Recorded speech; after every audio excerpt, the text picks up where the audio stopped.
ทุกคนเข้าไปลอนดอนแล้วไปตลาดอันบอลาสมาร์เก็ตนะไปเห็นมากอันนี้นะมากอันนี้บุ้งมันเอิ้นชื่อว่า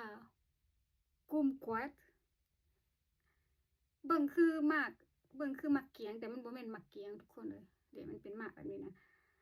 อันหนึ่งขีดเท่ากับ1.8 ปอนด์โอ้ก็เกือบว่า60,000 70,000บาทเฮาไปแล้วนี่นะก็เลยเห็นมันแปลกดีนะก็เลยซื้อแต่ขีดเดียวแหละมาลองเบิ่งเพิ่นคือมะเกียงแต่มันบ่แม่นมะเกียงมันภาษาอังกฤษมันเรียกว่าอันกูกวัดและถามกับเจ้าว่ามันเป็นอะไรรสชาติอันนี้นะกับเจ้าว่ารสชาติมันสิแบบส้มๆหวานๆและกับเจ้าบ่ให้แกะกาบนะก็คือกินเข้าไปเลยทางกาบมันเลยจะเป็นอะไรสีมาลอง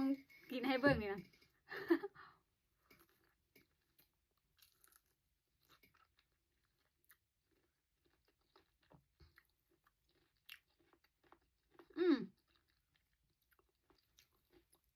กาบมัน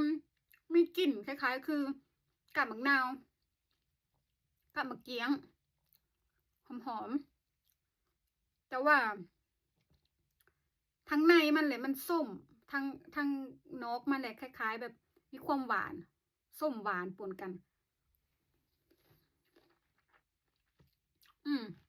ส้มหวาน